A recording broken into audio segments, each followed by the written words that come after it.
Juan Kapitulo 6, versikulo 35. Si Jesus miingon kanila, "Ako mao ang pan nga naghatag sa kinabuhi. Ang muari kanako dili nagayod gutomon, ug ang mutuo kanako dili nagayod uhawon." Ang mga puno Pan sa kinabuhi. maglikon unta sa mong pagtuo ug gagakabi sa pagtuman sa imong mahal nga kasuguan. Ang Ginoo manaakan ninyo. Santo sa Ebanghelyo sa mala ni San Marcos. Si Jesus miingon ngadto sa katawhan. Ang gihirian sa Dios sama sa tao nga nagsabod og binhi sa iyang uma. Samtang nagpadayon siya sa iyang buluhaton adlaw-adlaw, miturok og mitubo ang mga binhi pinaagi sa paagi nga wala niya masabti. Ang yuta mao'y nagpatubo o napabunga sa mga tanom. Mo'y namunga ang linghol nga punuan, unya misunod ang iyang uhay, unya ang busok nga mga lugas. O inigahinog na galabon kini kay ting-ani naman. Sa unsa mang butanga ikatandi natong giharian sa Dios. Nangutana sa Jesus, unsa mang sabingaya ang gamito nato pagsaysay ni ini? Sama kinis liso sa mustasa, na may labing gamay nga liso dinhis kalibutan. Itanom kini, ug makatubo na, mahimo kining labing dako nga tanom sa tanang tanom.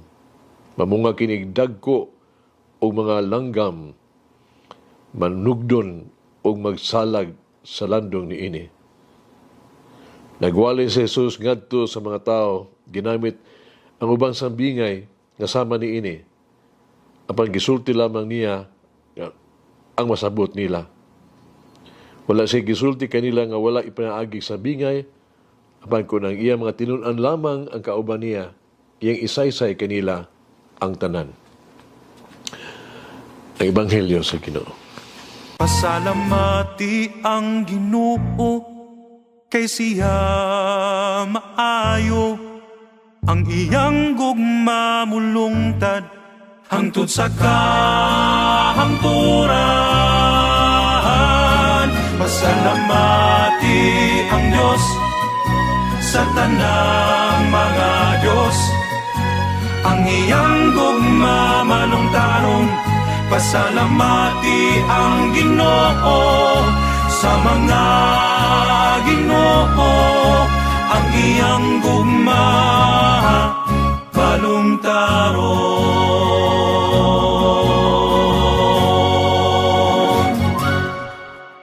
Ang Ebanghelyo karong adlaw naghisgot bahin sa duha ka sambingay, ang magpupuga sa liso o binhi ug ang liso nga mustasa. Unsa ang common denominator tali nining duha? Ang duha gagmay. Ang duha murag gitawag to wala hinungdan, ordinary. Apan sa katapusan, ang pinagagamay nga liso nahimong pinakadako nga kahoy o sampinit. Unsa nga to ang makatunan gikan ni ining duha ka sambingay?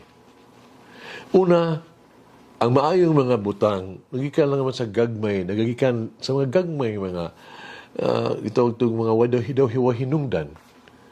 Ang dili importante nga mga butang, nahimong importante. Ang ordinaryo, nahimong espesyal. Gani, bisan kinsa man kita, gamay man og dili, importante ba kita? Bililhon, gihapon kita sa mata sa Dios. Bisan kinsa pa kita, simple ordinaryo, importante gihapon ta alang sa Dios. Bisan unsa nga naa ka nato gamay, mahimo gihapon ning kita makapaambit, make a difference. Bisan unsa pa kita dili hanas o kasagaran, makahimo gihapon kitang mapuslanon. Sa mata sa Dios walay usa nga walay pulos, walay nada. Walay usa nga makalimtan, matag usa espesyal sa pananaw sa Dios. Ikaduha, kanunay dunay gay kahigayunan sa pagtubo. Kanunay dunay kausaban. Dunay pag-ayo, kinahanglan nga walay usa magkabilin nga walay uminto sa kinabuhi. Kitang tanan adunay kahigayunan sa pagtubo, pagpalambo, pagkamalapuson sa atong kinabuhi. Kinahanglan nga dili kita mulisayan sa atong kahimtang, sa atong kagulingong pagkatarungan ng mingon nita, ganito lamang yun ako, wala ko'y kapuslanan. Kanara ako yung mahimo. Hinundumi, nga ang Diyos dili mapahilayo ka nato.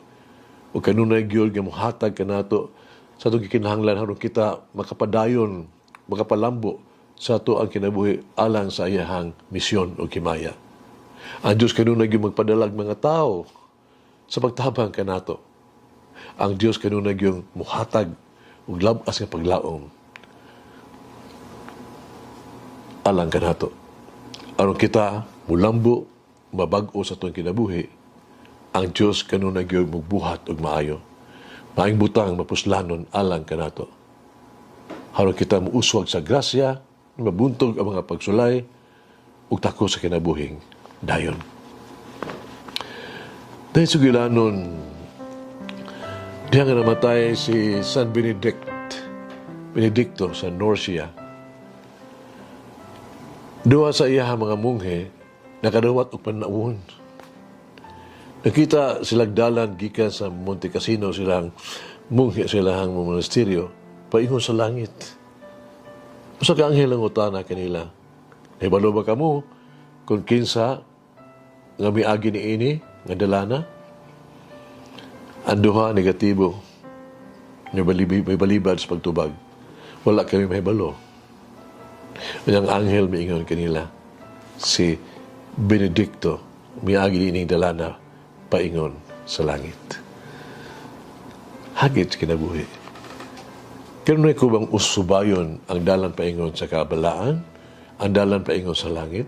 Bisan pa nga, kining mga dalana paingon sa langit na puno sa mga kasakit o pag-antos?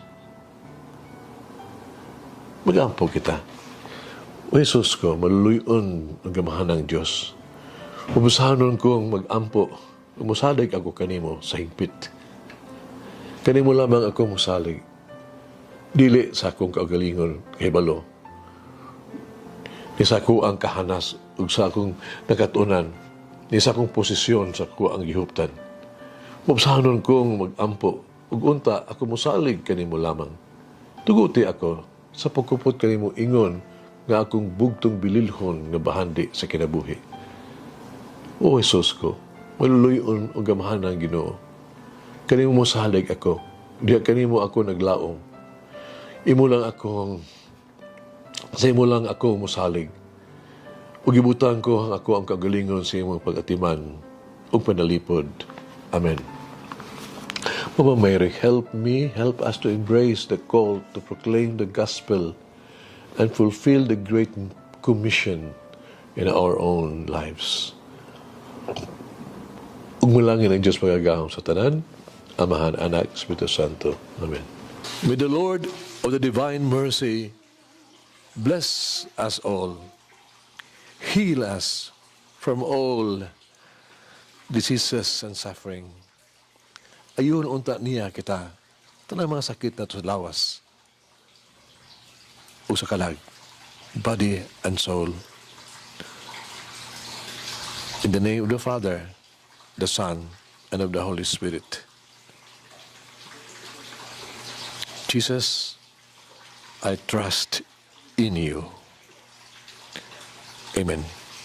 Whoever eats the bread of life will never hunger, says the Lord. Kay galaan inyong nabati ang pagpaambit ug hamubong pamalandong sa pulong sa Dios pinaagi sa tulumanon pan sa kinabuhi nga gidumala ni Monsignor Daddy Silva. Hangtod na usab sa sunod higayon, daghang salamat. the bread of life.